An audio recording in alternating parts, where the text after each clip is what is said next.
Well, kia ora koutou katoa, everyone. I'd like to say welcome back and thank you very much for coming back after a week's hiatus where my tooth tried to do painful things to me, and eventually I drilled it back in, well, someone else drilled it back into submission. So thank you very much for coming. Great to see you, Peter, our co-host on the Hoon, on the Bernard, Kaka. it's good to see you too. Apparently, you looked like one of those cartoon people last week with a gigantic swollen face and an ice pack.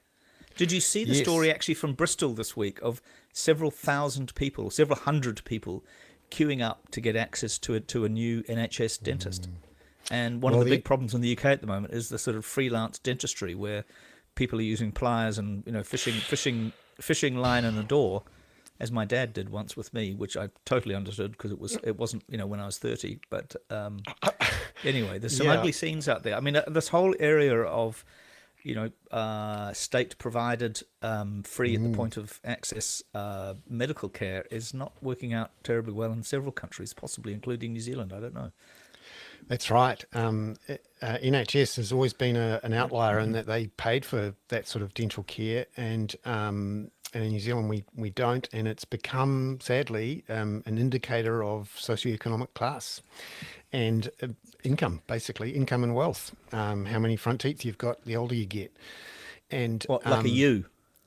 yeah, well, yeah, no, it's not good, and it says a whole bunch of things, not just about dental care, but also the amount of sugar that flows around our economy. And I always feel awful in Mm-hmm. supermarkets walking past the aisle of Coke. And it's better now, of Jesus, course. do they have an Isle of Coke in Waiheke? My God, Yeah, that's cool. yeah, no, it's this. Yeah, no, it's way bigger than the kombucha aisle, I can tell you that, and it's always on special. And one of the things I love looking at in Auckland is that Chelsea sugar factory. In fact, you must see it every I see it day. every day. I see it many times a day. And as you know, one of my favourite things is looking over and seeing whether the sugar ship has arrived. And the sugar ship comes up every 6 weeks or so. There hasn't been one for a while, and I rather like the sugar ship sits there for about a week, and its little cranes hoist what I assume is some. I still haven't worked this. I must have to go and have a look at bloody Chelsea at some point because apparently there's a reasonable restaurant there too. But it's not clear to me exactly how the sugar arrives in the ships. Whether it's I don't. It's not in cane, but it must be in some other form. But No, it's the in a slightly reformed, slightly refined, but not completely refined, brown, sugary, sandy type material, oh, which is has it? which How do has you to know? be. Well, luckily for me, I went across to that factory last Ah, year on a visit on a with the school Prime trip. Minister, who was a school trip, bit like that.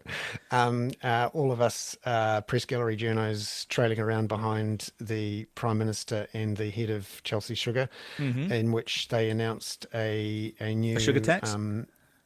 No, I asked that question, and he Yeah. definitely was not going to bring in a sugar tax. They said, Bernard, No, this is not the bloody time to ask that sort of question. We're at yeah. the Chelsea Sugar Factory. Yeah, well, no, they were moving from a gas and coal-fired boiler, which Yeah. refines the sugar, down to an electric one to Mm-hmm. improve emissions. So there was a I government rather like the subsidy fact that involved. there is an industrial plant in the centre of Auckland, more or less. I mean, what we need next is a well, we probably had it at one point, is a freezing works. Sort of in Monterey Hill or I mean, certainly not in Herne Bay, but nobody would notice if we put a freezing works into Westmere or something. It could be Yeah, associated with the Westmere, yeah. Westmere Butchery. Yeah. Good fun. No, interestingly though, we have a sugar refinery, but we no longer have an oil refinery. Be quite nice to turn both of them off, to be honest. But Well, actually, if I reckon the turning off the oil refinery was a stupid decision. Will prove to be a stupid decision, and I was interested to see the current sort of manager of it saying, no, you couldn't restart it anyway because we just don't have the people. Well, They've also the gone. company went out of its way to dismantle everything.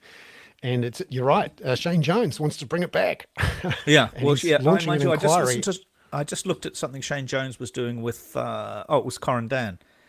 Shane Jones is a bloody relic, isn't he? We are being run by a set of Diplodocus and Tyrannosaurus rexes and Stegosauruses. there's certainly an element of gerontocracy about our democracy at the moment, Yeah. and Well, as you know, that's one of my favorite words at the moment. I did a thing today, and it just reminded me of those last. I mean, in one of my last jobs one of my jobs at Reuters, before you came over to London, Bernard, that 88, 89, watching the Berlin Wall come down was a classic. When you would talk to what were called Kremlinologists, and which of these old bastards was going to be looking more and more frail as they stood on the Red Square next to Brezhnev. Yuri Andropov, who was Putin's great sort of mentor, was is one that of them. right? Yeah, yeah, I didn't yeah. realize. Yeah, and they were all veterans of the Second World War, so that completely Many shaped of their them. view Yep. of the Yeah, world. that's right. Yeah. That's right. That's right. And many of them were Ukrainian, of course, Is that which is right? ironic. Yeah, Khrushchev was Ukrainian. Interesting. Yeah. Yeah, and I mean, Stalin, of stick course, with me, was Bernard, from and we'll Georgia. know a lot more. Yeah, Stalin was Absolutely. Mr. Lots of Saakashvili. useful facts this Yeah, week exactly. on the Hoon. We were going to talk I to know. I think I've our told you. regular I have been to the possibly. I've bored everybody with this already, but I can't thoroughly recommend both Georgia, but particularly a visit to the Stalin Museum, which was built in his lifetime in about 1937, I think, which is by far the biggest building in his hometown of Gori, which is the building is probably not much smaller than the Auckland War Memorial Museum, as it used to be called. I think it's called the Auckland Museum now. And it is stupendous. There is some serious shit there, including his death mask, which Anyway, Wow. so what are I've we going got to to talk go about now. today, This Bernard? is- I mean, this is on my I wanted list to of- talk to you about the Treaty of Waitangi and Yes. what I think is very sly and cunning little David Seymour. But we're also going to have Catherine come on, I think. Yes, to talk about the latest in the climate situation, some big developments here locally as well, and also internationally. We're now into the second month of the year, and temperatures are going nuts, and things are starting to get very ugly on the climate front. We'll talk about that, and then we'll have Robert Patman on again to talk about what's happening in the Middle East. It's all very urgent and pressing and important, and New Zealand is involved. And we'll talk also, no doubt, about what's going on in other parts of the world, particularly Ukraine and the United States, with an election now that's getting uncomfortably close. That will all be good fun. And then there's been plenty of news here in Aotearoa as well, with the absolutely And extraordinary... some of it was recycled from last year. Which Yes. extraordinary? I'm sorry. Which Oh, extraordinary? Bernard, were you talking about Waitangi Day? There's that. Some of that speech from Christopher Luxon. It really was a copy and paste job. He is which turning into the Rishi Sunak of New Zealand politics. Ooh, I'm sure. I'm sure he would thank you for that in public, but in private, maybe not. Yeah. And Rishi Sunak would go, who? Yeah, exactly. But they have some elements of similarity. Both of them do a lot of corporate speak. And a number of times I hear the word outcomes from the Prime Minister is Well, we're here to deliver, Bernard. too many times. The reality is, we're just here to deliver for all New Zealanders. Outcomes. We've Outcomes got for all outcomes New galore. Zealanders. Yeah, Yeah, the they're outcomes coming out maybe my not what you ears. intended, but we're going to have outcomes, and when there's coming to be done, it's going to be. Oh, there you go. No, it's not a great auspicious start to the year for the Prime Minister, I think. He seemed to not read the room in Waitangi, in that he read a speech from a year ago and just read it out again. Well, I think At it least would have David been Seymour perfectly fine to say, I said this last year, and I stand by that. And here's another thing I said last year, and I stand by it. We are serious about this. I am a serious person, and I'm really concerned about the outcomes for all New Zealanders, and I'm going to deliver on it. That's the Well, reality. he did after the fact, but only after not... Exactly, but after the fact, it's just too late. And I think if you're going to, pretend to be profound, at least do it in a way. That there's a classic male thing which everybody listening to this podcast will know. I said everybody listening to this podcast will know is that men who want to be listened to and are used to being listened to tend to repeat themselves. They repeat themselves, Bernard. Yeah, they do. But they And, do it transparently. transparently and Exactly. repeatedly. No, that's quite right. A big week in Waitangi, and I think what I found most interesting was the number of people, the strength of opinion, this idea that for the first time there was a lot of united opposition to one particular government and party. And if there's one achievement of the new coalition, it's to unite a bunch of people who aren't always united. Hmm. And also some of the comments from people that I saw reported back, one in particular from a young woman who was nursing a baby on her hip and was so impressed to be there and obviously very passionate about it, and said that she cared about it so much that she had flown all the way from Australia where she lived. Gosh, that's amazing. I mean, And it is really interesting. I mean, I don't fully understand the Ratana, uh, not just the Ratana movement, but that why the Ratana thing has become such a sort of phenomenon. I want to know more about that. But I do understand quite a little bit about the Waikato and the Turanga Waiawai, and that meeting was extraordinary. And this, the sort of the skill and effectiveness of the arguments that Maori are. I mean, they shouldn't have to do it on themselves, and in fact, they don't. But are rallying behind this campaign are pretty extraordinary. yeah, and the way that Tainui came up to Waitangi to join in, that's not a regular thing, and is certainly Mm. important and shows a level of change in the level of unity against what the government's planning. Yeah. Catherine Hi, Catherine. is back with us. It's Oh, you're lovely not on your to. exotic Northland playground. No, Catherine is back in sunny Auckland again. Catherine, lovely to see you there. Are you still there? I'm just I can see you in the system, but you Oh, might be she's back dropped in a out again. moment. I think Catherine will be back in a second. Bernard, have you been To up to talk. up to Waitangi for the just before while we're waiting for Catherine? Have you No, been up to Waitangi for that event? no, and that is one of the things I missed in the press gallery, which I was in for 10 years. Mm. It is an essential ritual. Particularly at the Yeah. beginning of the year, you go to Ratana, then you go to Waitangi, and then you come back for the start of Parliament. And Mm-hmm. I never actually went up to Waitangi because often at that time of the year in Wellington, it's one of the good times of the year to be in Wellington, and you Mm. take advantage of it to go swimming and various other things. And also I wondered about the value of being there in terms of there's a lot of noise. Theatre rather than yeah. Yeah, and I find myself trying to focus as much as I can on the things that I have some knowledge of around the Yeah, economy and I think we business need to and go interest back rates. and do more. So I interviewed Vincent O'Malley the other day for something, and I kind of I don't have very many heroes, but I admire Mm. Vincent O'Malley, the historian, enormously, and I've read several of his books now. And I interviewed him the other day for a story I'm doing, and it's so interesting seeing his comments about the treaty and the relevance of the treaty and why it matters. And I just find myself constantly thinking how fortunate we are to have it, whether it's an argued document and a controversial document or not. The state we would be in without it, and without the jurisprudence that's gone into the interpretation, is not worth thinking about. Oh, there she is. We Are have we we good? have liftoff. Yeah. Fantastic. So Yes, now for the environment.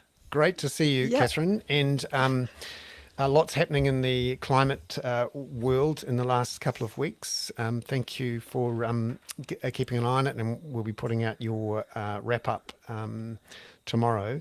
In particular, what are you hearing about the issue of climate sensitivity? This is, how much extra heating is happening because of the heating that's gone before, and in particular the role of clouds in all of this. Could you tell us about what you're hearing? Okay, so this is something that there's always been a lot of debate over time, and there's a current consensus that sits equilibrium climate sensitivity between about 2.5 and 5 degrees, and what that means is if you double the amount of CO2 in the atmosphere compared to pre-industrial times, how much does that boost the temperature? Right, so double CO2, how much temperature increase do you get? And so there's been all sorts of studies done on it, but there's a lot of there's always been a bit of debate, and it came up again when James Hansen and his team put out the paper Warming in the Pipeline, and we talked about that before. What I was commenting on this week is that there was a video, a YouTube video that was going around that a lot of people were watching, that was done by a German theoretical physicist by the name of Sabine Hossenfelder.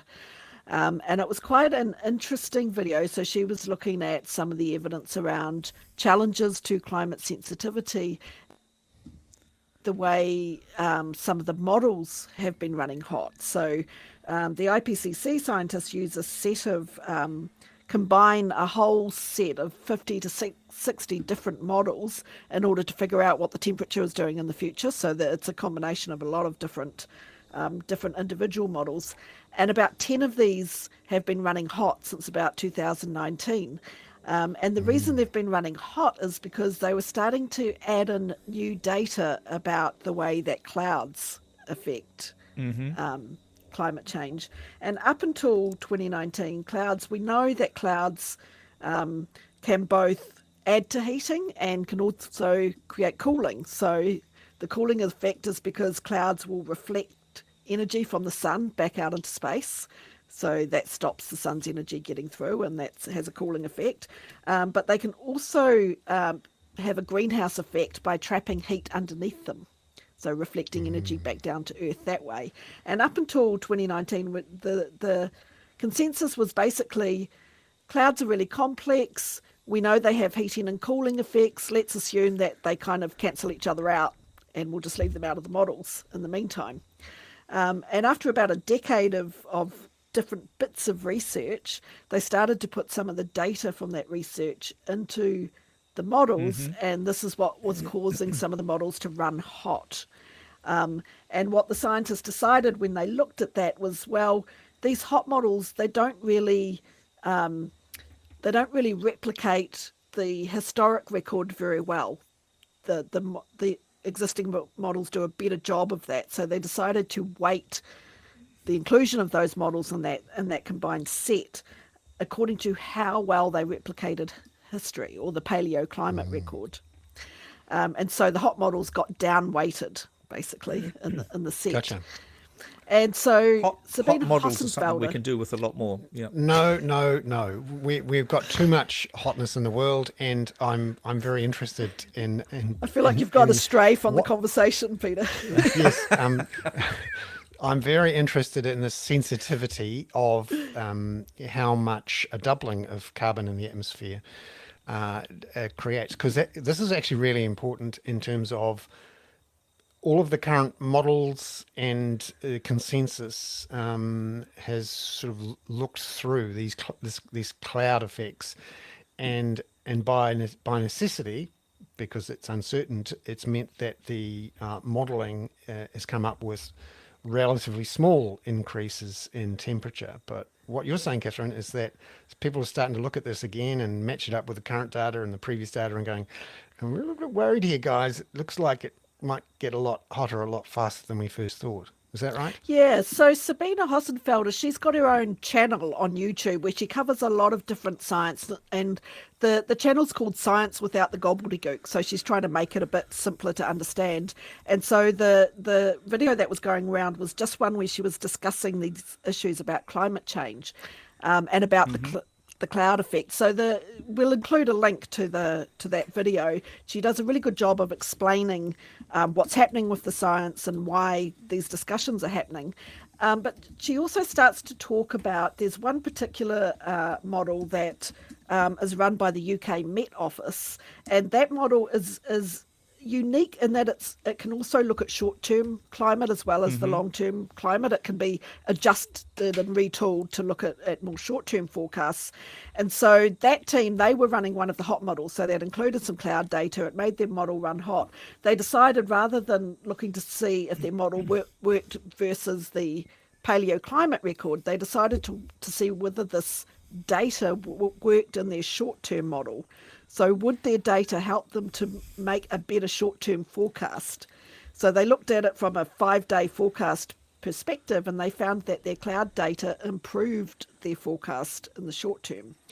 And so that kind of made them think maybe our cloud data is right, and the problem is something to do with the paleoclimate data that we're Oh, that's comparing interesting. to. Does this mean? Sorry, but to Catherine, is the essential aspect of that is that we can in fact attribute more to the weather? What more? There's more climate change evident in weather patterns. No, it's not. It doesn't really say anything about how well we can attribute climate change to short-term weather. This is more just about is our cloud data accurate? Is it doing a good job of saying this is what contributing to things? And over that whole decade of study of clouds, what they've kind of found is rather than clouds being neutral in the climate models, they probably have a heat amplifying effect. Yeah. So they're probably heating things up more. But what this one study, and it is just one study, and there's a whole lot of other studies that say different things that confirm the consensus. But what that study did do is say maybe the problem is with the paleoclimate record, and it just so happens that that's what James Hansen and his team has been saying, that there is a problem with the paleoclimate record, and that there are times in history when the actual temperature ran hotter than what our records are saying. Oh, really? So you mean it doesn't exist? So the historical curve is no longer upwards. Well, it's fine. The way Sabina Hossenfelder puts it is, she says, unfortunately, the dinosaurs neglected to upload their satellite records to tell us what the clouds were doing, and so this show's been about dinosaurs from the very start. And speaking of which, did you see this week Lee Anderson, the former deputy chairman of the Communist Party, of the Conservative Party in the UK, was saying that as far as I know, coal and oil were laid down by over millions of years by dead trees and animals. If that's not sustainable fuel, then I don't know what is. And I am not kidding. The other thing I saw, really, Catherine, this week that is kind of interesting, because you've talked about it a bit, is the NASA PACE monitoring satellite went up, I think, today or yesterday. And it is going to do this analysis of aerosols, not arseholes, because we do that slightly differently, but aerosols and things like the plankton. And that thing that you and I have talked about a bit about the albedo problem with ships no longer burning the same level of shipping oil, meaning that they're having less of an effect in reflecting heat back. That kind of thing. Have you looked into that at all? What's happening with PACE? I haven't really looked into what is happening with PACE, but I guess when that information starts to come through, that's going to help the scientists that are currently looking at the stuff to figure out who's right and who's wrong here, because the situation at the moment is that there's a challenge going on to the consensus about how fast climate change is happening, and this, what we're talking about, just kind of adds new lines of evidence into that debate, but it's still unclear because there are still a lot of different studies and a lot of different evidence, and we're still waiting on the experts to kind of relook at what's our consensus here. So that information will all feed into that, I'm sure. There seems to be another consensus emerging, particularly in countries with a strong right wing or an emerging right wing government, possibly even an emerging centre left to centre right to right wing coalition government, that they're starting to backslide on various net zero commitments, whether it's to electric cars. You've seen electric car sales collapse in the UK and in New Zealand. It was very notable today that when they abandoned or announced the abandonment of the Auckland fuel surcharge, Simeon Brown and Christopher Luxon talked about how much it would cost to fill a Hilux, which is the Toyota Ute. They talked about and this whole sort of, we're no longer, I understand it from a sort of libertarian point of view, but we seem to be, and also the UK, I think last week announced 24 new permits for drilling for oil and gas in the North Sea.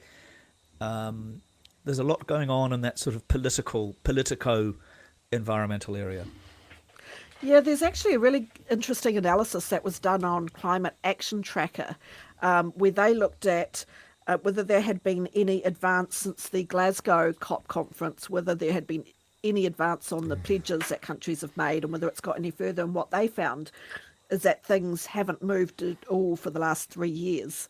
Whereas the way that the Paris is supposed to have a ratcheting effect, which means that you lock in all the pledges that have been made and then you raise them again. And this is the opposite. But isn't that what's the opposite that's going on at the moment, Catherine? That everybody's finding it too hard.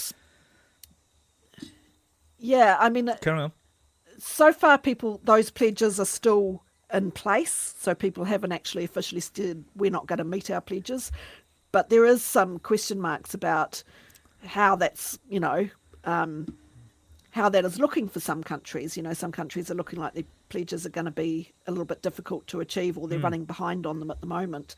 And certainly there haven't been any updates or advances on pledges that amount to anything much over the last few years. Do you detect a rather coordinated approach on this, or is it just because I read too much news that I see a rather coordinated approach to resiling from agreed science, resiling from agreed agreements, or as in the case of the UK, when I see Rishi Sunak, he's essentially not admitting that they're not going to meet their goals through the ways that they'd intended to, but he knows he won't be prime minister when the bill comes in. Yeah, I don't know if it's coordinated or not, but I do know that when some of the bigger countries start to make those sort of noises, they open the gate for others to, you know, they start to normalise the idea that, we're going to continue to burn fossil fuels, or we're going to look for, like it makes it okay for other countries to follow suit. So it is worrying when you see some of the bigger countries, or some of the countries that have in the past been climate leaders, starting to make noises. They're losing their courage to be the leaders. That's the phenomenon. Yeah. I mean, you saw Biden make that decision that'll about always go LNG. up and down. Yeah, we would see that going up and down with different governments, as to how committed they are to doing these things. So it may just be a phase, but I hope you're certainly right. 3 years is a long phase for things to not be moving just one forward, question, quick question before we go to Robert. What did you actually, make? if you watch the Hossenfelder video, one of the things she also says about what may unfold in the next 20 to 30 years is she's predicting that at some point people will just climate change and stop trying, and geopolitical agreement. Yeah, perhaps I won't ask you that extra question because I think you're breaking up. Based quite a bit on some of the studies that have been done on more kind of right-wing aligned, moves, and all sorts of different things that are likely it's very to interesting happen to see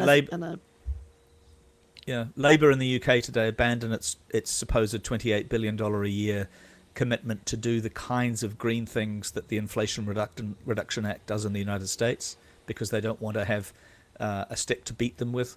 Joe Biden is facing enormous reaction to his decision to reduce the number of permissions for exporting liquefied natural gas from the US, despite, of course, the fact it's keeping Europe going. Trump says he'll immediately, turn that over. It's a very delicate phase, I think. Yeah, and the real concern for me in the last week or so on this is the European Union's decision to row back on its restrictions on methane emissions from farmers after all these farmers' protests. And this is a real issue. Catherine, thank you so much for being on the show. Great to have you on. And we look forward to seeing you again next week. And of course, there's a much more detailed climate wrap, which will go out to subscribers tomorrow, including a chat between myself and Catherine. We didn't get to the news about the big High Court victory for climate campaigners here. That will be one to watch. High Court or Supreme Court? Because it was the Supreme Court that overturned. Supreme Court overturned an appeal court judgment, didn't it? That's right, and it's allowing Mike Smith, an iwi climate so interesting. I mean, to have a go at this big six. That's exactly where sort of jurisprudence comes in. Robert, you handsome devil, you don't look as though you've Good been for a swim. You don't look as though you've been for a No, swim no. today. I was in the office. I'm sorry. I just got absolutely absorbed in something. But surely, It's great to don't see you have a lap pool in the office? I thought you had a lap pool just outside with a. No. you've presumably got an Times are infinity hard in pool. universities, Peter. I thought Yes, Otago had watching every infinity penny pools now. for each lecturer. And in Otago, Sorry? you have to crack the ice to be able to get into the lab pool. You see, this is Well, the problem. yeah, that's probably true most of the year, but not at the moment, thank God. And what No, have you Rob, found nice day coming here. back this week, Robert? Did you come back on Monday? No, I was back a week ago. But, yeah, I mean, I came back into the office around about the 3rd of January and then left on holiday round about the 13th, and then unfortunately had to break the holiday to go to someone's funeral, and then went back on holiday again, and then returned to the office on the 30th of January. So Well, we're it's also been a bit so of a- grateful for you coming from holiday to here, rather. I mean, for something slightly less uncomfortable than a funeral. So sorry about that. But we've got people No on worries. the feed already saying, welcome back, Prof. That's very kind of them. Yes, It's good to be see. back. And it has been quite a busy old period, simply because of the dramas in the Middle East, the way that New Zealand has become involved. What's your assessment at the moment of how New Zealand's involvement, support for the attacks on the Houthis in Yemen is playing out, and whether we'll live to regret it?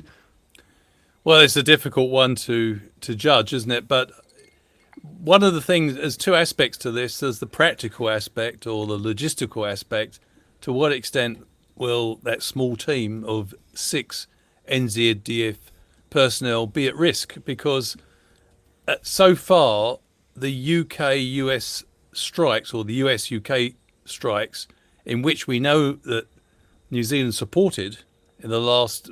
there was a joint statement by all the participants indicating that New Zealand and Australia had supported the latest strikes. I'm not sure exactly the role, but judging by some, I think, statements from our Defence Minister and the Foreign Minister suggesting that they're there largely in an intelligence role, those 6 Yes. NZDF force, and also in helping to do things like targeting particular areas in Yemen.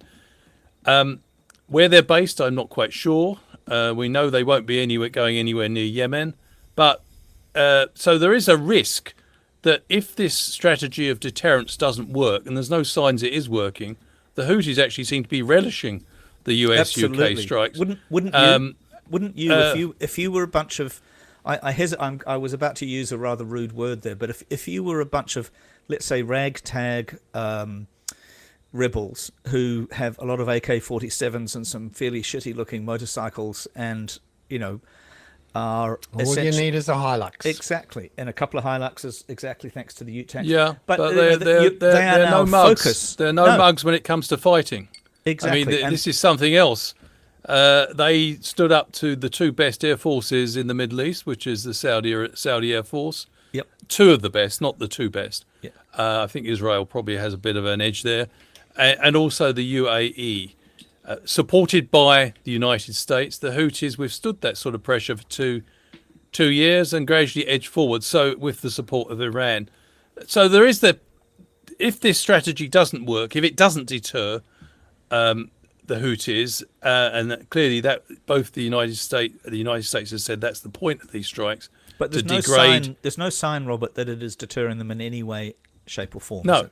So, and that raises the question, if it escalates, that may have implications for the 6 that are there. Yeah, I should flag that you and Helen Clark are in an item I wrote. This is definitely self-promotion, and also I would like all of our 111 readers to go out and buy the Listener, because it would probably increase its sales by certainly 111.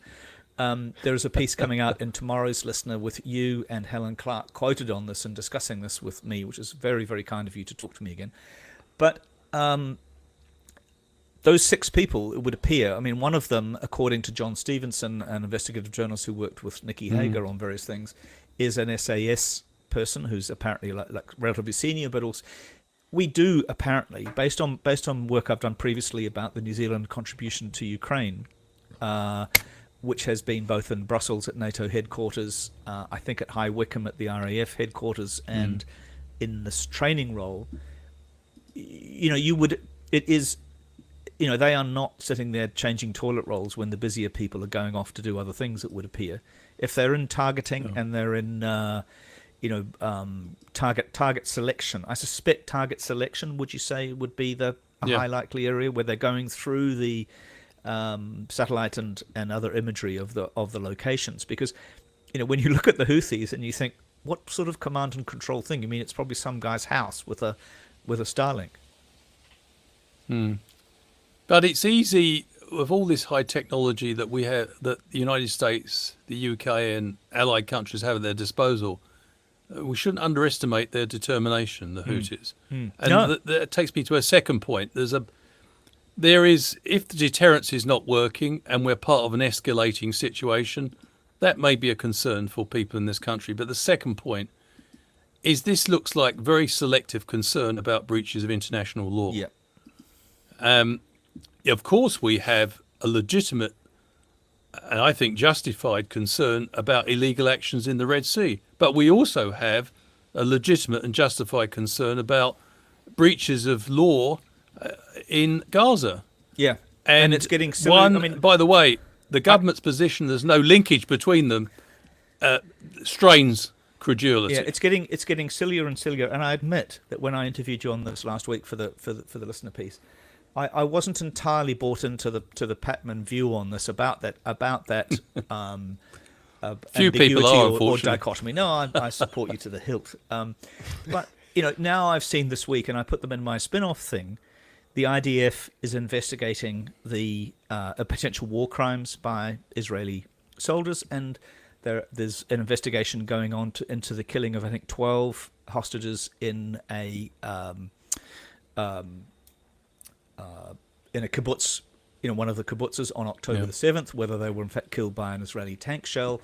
Some of these things started to dribble out in the very beginning, and then they were kind of not suppressed deliberately, but sort of just got lost in the whole horror of October 7th.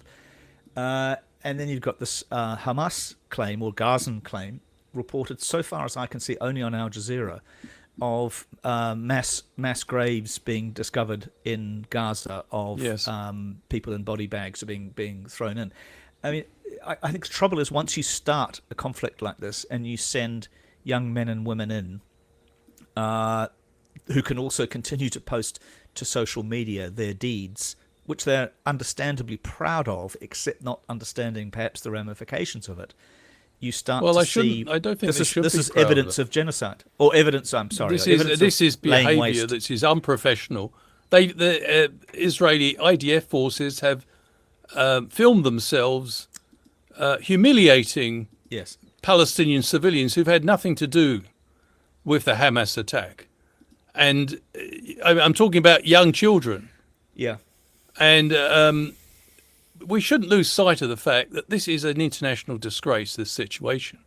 It points to the impotence of the UN Security Council, and it points to how dysfunctional international institutions are. As a result, 27,000 Palestinians, many of them civilians, 70% of whom are women and children, have lost their lives while the world has watched. And that's really not good enough going forward, and our country should be having a voice on this. One of the things that concerns me... Well, we've now blocked off the possibility of having a voice on this, I think, Robert, don't you think, in a way? Well, no, I don't think we have entirely, but I agree with you. We've certainly taken a backward step. But what I'm saying here is, one thing that worries me a lot is that I think many countries expected New Zealand to be the voice of reason speaking out on this issue at an earlier stage. And we did do the right thing in the UN General Assembly, as we discussed before, twice voted for an immediate humanitarian truce, but then we did a U-turn and supported the power that had blocked our diplomacy in the UN General Assembly, and did it through the Security Council, of course. So this could harm our diplomatic standing, and it certainly it looks very selective. If New Zealand had been from the outset... It would be very interesting to interview Winston Peters in a calm and thoughtful way about this without him saying you need an education. I was struck also, Robert, you saw Netanyahu today talk about total victory again. And it would appear that the IDF is now moving south towards Rafah. which may be where Sinjar, the Hamas leader, is based. But this is going to get very nasty with Egypt very soon if you've got nearly 1 million people sitting at Rafah living. Also, as Mr. someone pointed out Netanyahu today, has been quite, I think, he's been really snubbing. That's probably the best way of putting it, the Americans. There's a deal going in the works involving the Qataris who's doing the mediation, and it looks like the Israelis have kicked this back, and the Americans are not happy about it. And of course, the Americans are not particularly happy when they keep seeing their two-state solution exactly. Well, for the poor day old Blinken. after being rubbished by the leader that they're generously arming. Exactly. Poor old And, Blinken. How do you feel about him, traveling? Because let me just also say that one of our readers in bed with Daleks, as it were, which is pretty weird when you think about it, says, Professor Patman, I'm impressed every time I hear you speak! Exclamation mark. Thank you for your thoughtful and compassionate discussions here. I think you too. Oh, thank you. You've got Anthony Blinken zooming around. It's his 5th trip to the Middle East since October the 7th. And let me just put a positive tone here that something weird is happening that I've asked you about before, but it's even weirder and more strong today, is Saudi Arabia is taking an extraordinary lead in saying what its terms are for a deal with Israel, which is very strongly two-state solution, 1967 borders. Yeah, but I agree with you, so Peter, but it is interesting. What's even more interesting is that Anthony Blinken publicly spelt out the Saudi terms with apparent approval. Yeah. And he said, the two things being, of course, there must be a clear pathway for a Palestinian state, and there must be an immediate ceasefire. And one of the things that struck me as slightly tongue-in-cheek here is that he seemed to approve of these statements, but of course the United States has been resisting No, the permanent ceasefire that Saudi Arabia has been demanding. So watch Riyadh, right? Yeah, I think he's beginning. Look, I think the Americans are close to breaking with Netanyahu. I really think their strategy from the outset was to, with an election looming, was to do everything on the surface to be backing Israel, and indeed in substance. I mean, the Americans weren't joking when they said at the outset, we will give everything Israel needs to deal with this problem. Yeah. Militarily, and they have. Yep. But I think the strategy was based on the fact if we're seen to be a loyal ally of Israel, as we always are, we can then, through private diplomacy, rein them in when we want to end it. Yeah, and I think that is really reaching, a crunch point now. Are the Israelis going to stop when the Americans demand it? Yeah, well, clearly no. Robert, let me ask you about Ukraine, please. We've got this weird interregnum going on at the moment where the Ukrainians haven't got any money out of the U.S. Congress because of this weird, the failure of this weird omnibus bill. We believe that Zelensky has told the Americans that he intends to fire Zelensky, the military commander. Yeah. How are you seeing the Ukraine at the moment? Is Putin just sitting in Moscow rubbing his hands and talking to Tucker Carlson, waiting? No, he continues to have daily disasters, unfortunately, for Mr. Putin, and he's coming under a lot of pressure with wives of military personnel in Russia widely protesting, which is gathering momentum. Also, the degree of sabotage now in Russia is quite dramatically high. Yes, he will be encouraged by the Tucker Carlson interview, and once again, Mr. Carlson presenting himself as the only true journalist in the Western world. Absolutely. Which is, he did say, I had to laugh at this one. I mean, if you don't laugh, you cry. But on this particular point, I was amused when he said, I'm the first journalist in the Western world to actually have the imagination to ask Mr. Putin for an interview. Of course, CNN and BBC immediately reacted to that and said, no. But there's also two of them in jail at the moment, for Christ's sake.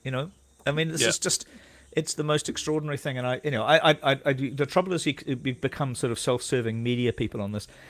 For me, the most worrying aspect of this is the support from Elon Musk to all of this, and the abuse of the X platform by the richest man in the world to promote really weird conspiracies and sort of hallmark card. Well, it is slogans. extraordinary that significant segments, political sectors within the United States, the MAGA elements in the Republican Party, are backing Putin.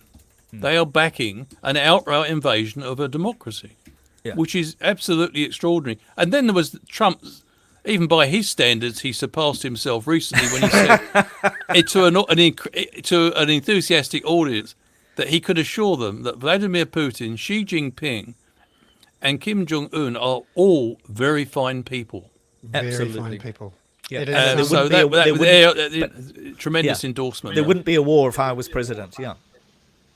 Yeah, not me, Julian. I'm quoting Trump, not yeah. But there probably wouldn't be a war if I I was guess president that. as well. Robert, Robert, it's thank lovely you to very see you. much. Great to Thank see you you. so Good to much see you. again for doing this. I feel as though it's the end of a season when you're not in your little place going for a swim. In Lake Hawea, yeah. Yeah, exactly. Thank you so much. Thank you very much. Great to see you. Julian. Great to see you. Great to see you. Are you Thank you standing very against Chloe? I am not. That would be a golden ticket. If you could, you stand with her? No. It's I wonderful. think, yeah, so far, Chloe's the only one putting her hand up to be co-leader with Marama Davidson. But we do have a kind of requirement in the party now, instead of one female and one male co-leader, that we have at least one tangata whenua Fair enough. co-leader. So Yep. that's the, Yeah. Do you not qualify as tangata whenua yet? I'm definitely not. I'm definitely tangata tiriti. And I have an American accent, which always I know. seemed to What me. an interesting, isn't that tangata te tiriti a really interesting phenomenon that's come up in the last couple of weeks? How we use that, how Pakeha people use that phrase. It's so interesting to me that I spread think Action very Station quickly. really pushed it. I've heard it for a long time, but I've never seen it shared so much on social media. And I think Action Station and some others did some good organizing to promote that message. Julianne, thank you very much for coming on. Just jumping onto this huge issue in Wellington, as a Wellington MP and also the Green spokesperson for building and construction, economic development, infrastructure, transport and urban development. This really is right in your wheelhouse. To see the independent hearings panel report come back on the district plan changes brought on by the National Policy Statement for Urban Development and the medium density residential standards. This, for me, has been one of the most sort of shocking and weird developments in the usually fairly nerdy business of following what's happening to district plans. You're by profession someone who reads these things and maybe helps write them at some point. What did you think looking at the 300 pages or so of the IHP report this week? I think terrible is a word I would use to describe it. Just abysmal, shocking in terms of the almost confirmation bias approach to evidence. I couldn't believe that a fair-minded panel of people could look at the evidence and claim that there's no evidence that zoning influences housing supply and therefore affordability. I mean, But zoning, really yeah. Say that to somebody who wants to buy a house in a double grammar zone. Yeah. You know, I mean, no, it's just ludicrous. No, it is one of those things where you do wonder what on earth is going on here. How did they manage to receive submissions from all sorts of people with lots of resources? You know, Kāinga Ora, I'm sure. There were lots of very well credentialed and backgrounded people who put their thoughts forward. And for them to come out and say just so boldly that the laws of supply and demand don't work in housing somehow. Certainly in just, Wellington. Yeah. Yeah, when it's clear from the evidence on rents and prices in Wellington, the amounts of consents per thousand people, and the level of constraints on densification, the very clear separation between Wellington and Auckland and Christchurch, where there has been more densification allowed and encouraged, not as enough in my view, but there. Yep. What do you think's going That's on right. here? It's like someone caught a virus or something. What's going on? I The NIMBY genuinely virus. don't Yeah. Yes. understand, Yeah. other than I'm very interested to know who appointed the commissioners. It is potentially a problem that there is a bias amongst people who are commissioners who are able to be on the sort of hearings panel, that they come from the planning profession and therefore might actually be more biased to see zoning and restrictive controls on what people are allowed to build as okay, because that was the core of the profession for many decades. As someone, a qualified planner, I have mainly been arguing against planning rules because so many of them are counterproductive to the outcomes we actually want to achieve. But I also studied economics before I did planning, so maybe that changed my perspective on it. It's not that, I mean, I believe in public housing. I Yeah. believe in a public democratic approach to what is built where. But generally, since the 1960s, planning rules have created low density car dependent sprawl, mainly because it was imported from the United States. A lot of the zoning that came out of the United States was motivated by a kind of racial segregation approach that was, and once we start to look back on Gosh, that and that's an interesting understand one that those are the to think we origins. imported to New Zealand, Julianne. That's a very interesting. Yeah. Yeah. There's a reason we Sorry, am call I them ranch cutting sliders, I out? guess. Because No, I not at all. feel No, like I no, you're might not. be a bit you're slow. not. We No, no, can- no. You're we can not hear- slow at all. we You're can- always Okay, great. on the money.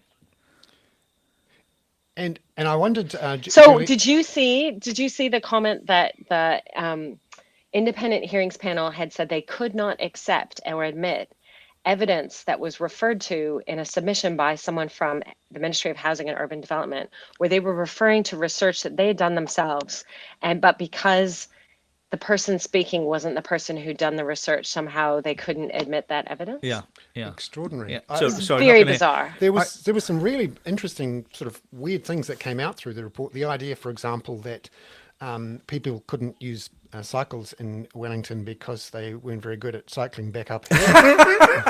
Seriously. They weren't very good at And what? also- Cycling what? Into wind. No, uphill.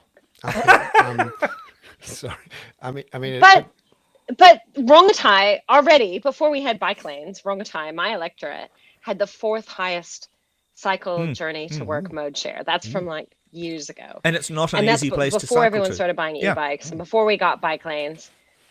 But it's still happening. So what is going on? I don't know. But it does kind of demonstrate, I guess, the risk of this sort of technocratic process, that it could undo what the public actually wants. Yeah, but and also, of course, do we have to respect them democratically somehow, Bernard and Julianne? Do we have to listen to them?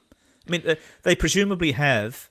There's a role that they've been given, or So are they the next- or are they no better than Auckland citizens and ratepayers? Ultimately, politicians representing voters in council elections will be the ones to give the final decision on the district plan. The proposals that have come back from the panel now go before the full council. There's a vote on March the 14th, and that looks like must-see TV for me. It could be a day in front of a very long and painful live stream, but it's going to be one of those key moments, in my view, a bit like the 2016 Auckland Unitary Plan hearings, Yeah. which for me were like watching a crucible of a battle between the young and the poor against the old and frankly the white, who did not want all these new people living near them and didn't want to pay for it, and the young and the brown of Auckland standing up and saying, "This is my city. I want to live here. I want to build a family and a community here, and please let me live in a townhouse or an apartment. It doesn't have to be a villa, and please let me be part of this place." And eventually some semblance of sanity reigned, although not nearly as much as I would have liked.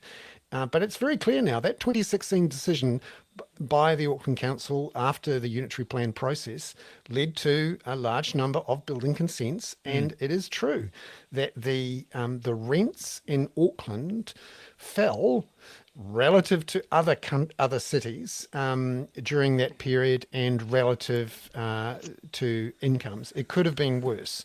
And also, when you look at the downzoning that happened in Wellington between 2005 and 2013 as well, Wellington has become this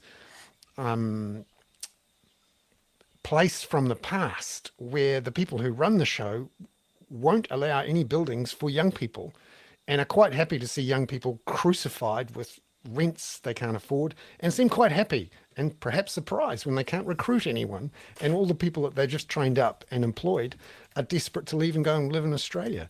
It is an astonishing thing. Julianne, just on that note, what would you like to see the City Council and the councillors do now that they've got the report? Well, I do think it's worth noting that the council, as it is now, did vote to allow greater density in many of these suburbs and it's been the independent hearings panel who've now recommended against that and put the character zones back on, even in the neighborhood where I live. Not in a villa, in a bungalow. That's, and I know people who submitted in favor of the plan. It was allowing, just, taking the character zone off. Yeah. But Julian, So it's not the elected people now. What is their We've level of elected authority? people who said we want more housing in the city. Yeah. Well, it's the council has the ability to reject the recommendations, but it is complicated because they sort of have to accept them in full or reject them in full, or there might be a partial thing, and then that needs to be signed off by the minister. And at the moment, it's the Minister for the Environment, but it's possible that the Minister of Housing, because he's also the minister responsible for RMA reform, could be the one to sign that off. But if they reject the hearing panel, they have to get ministerial sign off, basically. So and ultimately, I think this is going to end up in front of the National Cabinet, the National Act New Zealand First Cabinet. So as a member of the National Parliament, what do you think National Act New Zealand First should do? Because some of the comments from ACT New Zealand First were quite sympathetic to the idea of densification and building more houses. Although I've noticed what I think are crocodile tears in some of the comments. Julianne, what would you like National Act New Zealand First to do now, if, as we expect, the council comes back and does a reject, and ultimately this becomes a government decision? I don't know. I don't know if it has to go to cabinet. Bernard, do you know it does? Because I thought that possibly it's just something the minister signs off without taking to cabinet. I would have thought it's such a but big political I definitely decision, think it would have to go to cabinet. I would have thought, particularly given the I think the implications council, for spending on infrastructure and public transport. Yeah. I think the council should reject specifically the recommendations that have downzoned huge areas and put character controls back in place. And I think the minister or the government should also reject it. And I'm really hopeful that we can get a positive outcome. Just one final question from me, Julianne, on the announcement today from the government that it is repealing the fuel tax or the fuel levy in Auckland, as it promised it would do if elected. But it appears to have done it without replacement revenues, which has not made the other Brown in the room, Wayne Brown, very happy at all. What's your view on that announcement today? It's irresponsible. It's short term. It's going to mean a funding gap for sure. And it will mean either rates need to be raised or there'll be projects cut from transport. And ultimately, bike lanes. Did you see Simeon Brown saying essentially they're going to get rid of all the bike work? Because the bike work was inappropriate, apparently, inappropriate use of the fuel tax money. Well, it's just so absurd because the bike lanes are literally the highest value investment you can make in a city. Like, it benefits the people driving cars more than trying to build more roads. But this fact seems completely lost on the national government and Simeon Brown in particular. So it's just a weird culture war thing. Yes. And if anything, I don't think it's going to lower people's petrol bills, but it might mean slightly higher profits for the petrol companies in Auckland. I'm not sure, because when they put that regional fuel tax on, despite it only applying in Auckland still had much lower petrol prices at the pump because it's a much more competitive environment than many places in the South Island or even in Wellington, I think. And it was interesting to note that when that went on, there was real downward pressure on the profits of the fuel companies. It's one of the reasons that Z Energy felt under such pressure. It basically had to sell itself and shut down Marsden Point. So it's a very real challenge to the government's Are argument. you saying I that don't have to drive to Pocono anymore to fill up, Bernard? no, no, that you need to be cycling to Pocono. Peter, on your very sexy electric Yeah. bike, which you should be buying. Yeah. But that will be. I mean, one of the then opposition's claims to the government was that, particularly when it made some changes to the fuel levies in the wake of the Russian invasion of Ukraine, was that this was going to be captured by the fuel companies. So when it goes off this time. We will be watching very closely, and let's hope the government is saying lots of rude things behind the scenes and in letters to CEOs to actually make sure it gets through. Or inviting them Julianne, for thank dinner. you. Yes, Julianne, thank you so much for coming on and talking about these important. Thanks, Julian. It's really good to see Always you my again. pleasure. Always my pleasure. And I mean, yes, I think great to see. Chloe's terrific, but I think you and she would make a fantastic, Yes. triumvirate. Thank you. Thank you. I feel very flattered. There's some interesting months ahead. Julianne, thank you so much for coming on to the show. Lovely to see you, and we'll talk again soon. See you Speak soon. Bye. Bye. So, Peter, we're at the end of the show. We're back. I think Julianne Genter is so interesting and terrific, and Yes. I don't know. She's I just- one of those people who is essentially a transport urban planning nerdy geek who's turned into a politician who's able to make these issues and also relevant. it's a great credit to you, Bernard, that you get such lovely people like Julianne, that God, I've forgotten her name, the terrific person we had from South Auckland. We need to get some of the. There's some very inspiring people out there that we should get on more often, because they, particularly at you know, local government the level. amount of time that I spend on Twitter swearing at David Seymour and that lawyer chap, Liam Hare. Yeah, and you're making various Elon people. Musk There's a, rich. yeah, exactly. He Hey, doesn't so need it. He's got enough. because we like the skateboarding dog story, I've got a slightly old story, but it's because because of your toothy pigs last week. Yep. It's about a Jack Russell that surfs with its owner in Chile. Oh. Actually, is it Chile or Peru? They're all the same to me. Peru. He's a Peruvian Jack Russell Terrier. Now, I was looking the other day about choosing a doggy, and I realised that much as a Jack Russell might match my personality, that it would be a real shit fight to have them. But now that I've seen Ifruz in his little doggy wetsuit surfing on the waves of Peru, I thought maybe that isn't such a bad idea. Maybe he would be better than a Schnauzer, but. That's right, and you could put them on the front of your paddleboardy thing. Well, funny you should say that, because my friend and I were swimming the other day just off her house at Point Chev, just along from Taika's new place. Not hers is not a $10 million waterfront thing, but there was a woman on a paddleboard with an extremely large Labrador.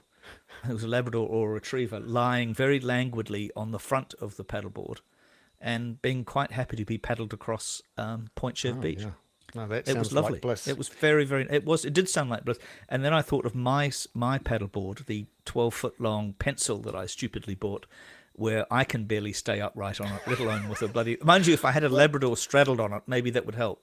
Oh yeah, some ballast, and also if they move too much, you can blame them for falling off. You can blame. So the dog. Bernard, it must be high tide is at 6:40. So you must be about to leap in your electric car, and drive over and peel off all of your clothes and throw yourself in at Palm Beach.